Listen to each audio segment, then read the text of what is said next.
Hey everyone, welcome to Crazy Traveler Kalpana Singh. Happy Hanuman जन्मोत्सव to everyone. सबसे पहले आप सबको बहुत बहुत बधाई हो हनुमान जन्मोत्सव की। ये कुछ झलकियाँ आप देख रहे होंगे तो इस दिन एक तो बहुत धूमधाम से मनाया जाता है बिकॉज़ आपने ये देखा होगा कि हिंदू परंपराओं के अनुसार जो हनुमान जन्मोत्सव होता है हम उन्हें जयंती नहीं बोलते, क्योंकि हमने ये पढ़ा है और हम जानते भी हैं कि हनुमान जी जो हैं अजर अमर हैं, यानी कि बजरंगबली अजर और अमर हैं। तो उस दिन सबसे पहले तो सुबह का टाइम नहीं मिला था मुझे, तो मैं मंदिर गई थी शाम के टाइम में, क्योंकि हनुमान जन्मोत्सव पे बहुत पहले से तो नहीं, क्योंकि जब ऑफिस जाती थी तो उस टाइम इतना टाइम नहीं मिल पाता था। बट अब मैं कोशिश करती हूँ कि जब भी मुझे टाइम मिले तो मैं हनुमान जी के बर्थडे पे, ये उनके साक्षात दर्शन हैं उस दिन के, और वहाँ पे बैठ के हनुमान चालीसा पढ़ना और हनुमान जी के दर्शन करना और प्रसाद लेना, तो ये सारी चीज़ें करके एक अलग सा सुख मिलता है। अगर आपने देखा होगा कि हनुमान जो जन्मोत्सव है 2 बार मनाया जाता है, और यहाँ पे जो है सुंदरकांड हो रहा था हमारे ही लोकेलिटी में, और पहले तो हम मंदिर गए, फिर उसके बाद पता चला कि पीछे की साइड, दूसरी साइड हो रहा है हनुमान जन्मोत्सव का जो सुंदरकांड है। तो हम पहले तो वहाँ गए, फिर लगा कि वहाँ पे कुछ फंक्शन नहीं था, फिर दूसरी तरफ ढूंढते गए। तो मैंने उस दिन तो ठान ही लिया था कि कुछ भी हो जाए आज तो मुझे ज़रूर ही जाना है।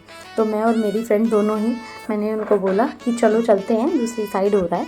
तो आपको अगर पता हो कि हनुमान जो जन्मोत्सव है, एक तो चैत्र मास की पूर्णिमा को और दूसरा कार्तिक मास की चतुर्थी को कृष्ण पक्ष में मनाया जाता है, और इस बार जो था 23 को था।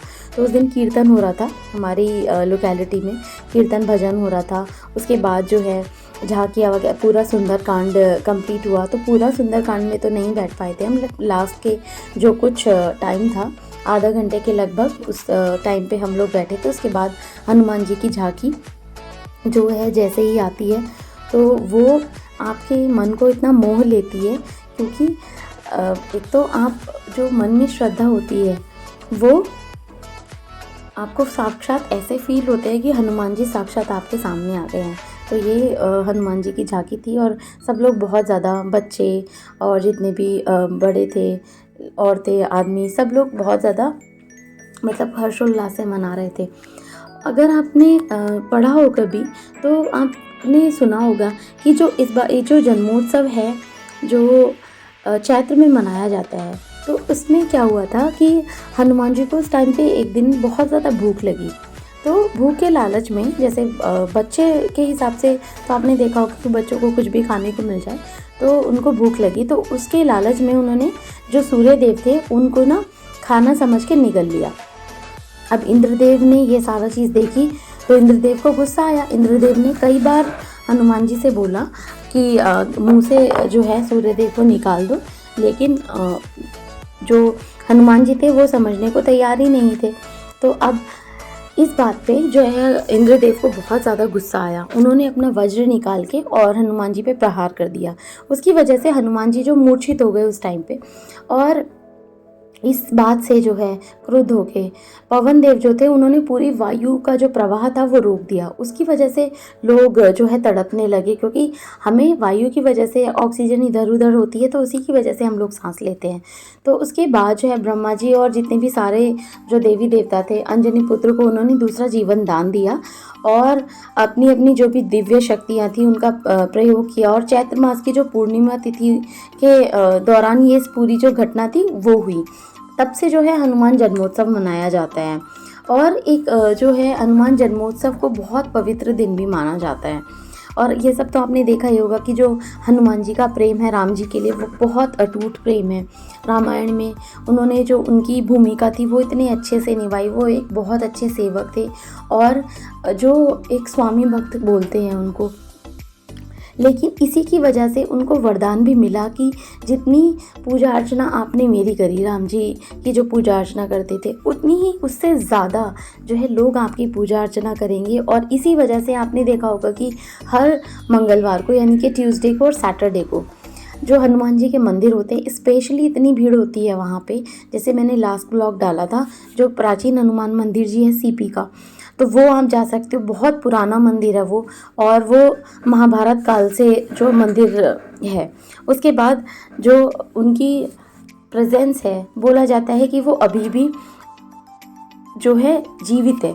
तो इसलिए बोला जाता है कि आप कुछ भी उनसे मन्नत मांगते हैं तो वो पूरी होती है।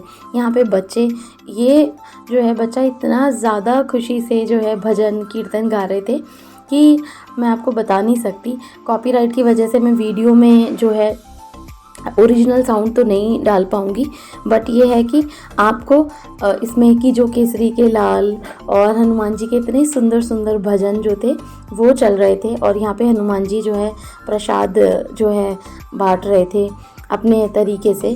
जो झांकी थी वो बहुत ही सुंदर थी, सब लोगों ने इतना ज़्यादा जो है एंजॉय किया। फिर उसके बाद भंडारा था, तो हम लोगों ने भी बस पूजा वगैरह करी, मत्था टेका, उसके बाद जो है भंडारा वगैरह खा के और फिर हम लोग आए।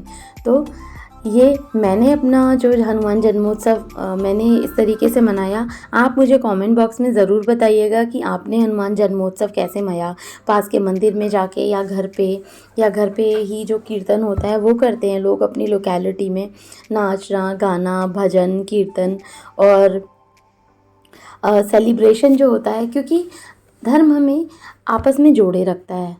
कुछ लोग बोलते हैं कि धर्म खराब है, बट मैं बोलती हूँ सोशोलॉजी के अकॉर्डिंग धर्म खराब नहीं होता, बट ये आपको किसी और के धर्म को नीचा नहीं दिखाना है। बाकी सारे धर्म बहुत अच्छे होते हैं। Thank you so much for watching the video. Please share and subscribe the channel for more interesting videos.